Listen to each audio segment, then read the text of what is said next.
मेरे प्यारे बच्चों, हिंदी कक्षा में आप सभी का स्वागत है। बच्चों, आप सभी लोग अपनी हिंदी की पाठ्य पुस्तिका निकालेंगे। खुलते पंख। आज हम करने वाले हैं पाठ 5। बच्चों, आज हम करने वाले हैं कविता कैसे चलेगी।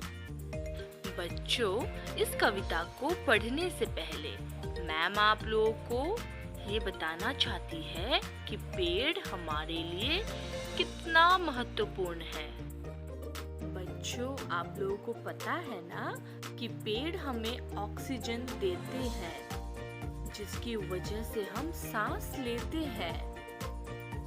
जो ऑक्सीजन को हम प्राणवायु कहते हैं हिंदी में।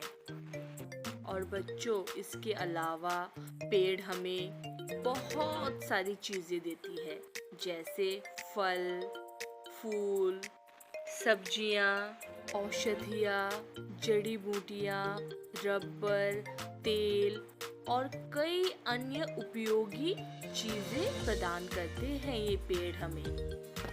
बच्चों, पेड़ों के बिना धरती पर जीवन की कल्पना करना भी असंभव है।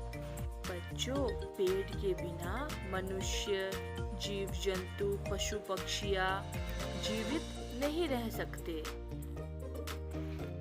बच्चों, हमें पेड़ों को काटना या नुकसान नहीं पहुंचाना चाहिए। हमें अधिक से अधिक पेड़ लगाने चाहिए। अगर हम पेड़ लगाएंगे तो चारों तरफ हरियाली ही हरियाली होगी। इसीलिए बच्चों, हमें ज्यादा से ज्यादा पेड़ लगाने चाहिए। तो बच्चों, चलिए इस कविता को पढ़ते हैं। इस कविता का शीर्षक है कैसे चलेगी। बच्चों, इस कविता के कवि का नाम है द्वारिका प्रसाद माहेश्वरी। बच्चों, हमेशा कविता के साथ कवि का नाम आप लोगों को याद रखना है। ठीक है बच्चों?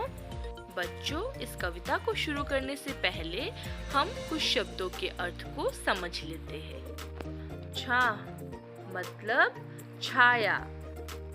निरंतर, इसका अर्थ होता है लगातार।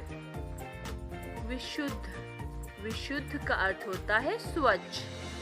उपवन, उपवन का अर्थ होता है बगीचा। वन, वन का अर्थ होता है जंगल। प्राणवायु, प्राणवायु का अर्थ होता है जीवित रहने के लिए आवश्यक हवा, अर्थात ऑक्सीजन। मैम ने बताया था ना आप लोगों को। तो बच्चों, पहले इस कविता को पढ़ते हैं। पेड़ सहकर धूप खुद, देते सभी को छाह अपनी, मदद करने को बढ़ाते डालियों सी बाह अपनी। खींचते रहते निरंतर ये हवा गंदी हमारी, है हमें मिलती इन्हीं से प्राणवायु विशुद्ध सारी। सींचते धरती हमारी, बादलों को भी बुलाते, जल बरसाता खेत उपवन, वन सभी है लहलहाते।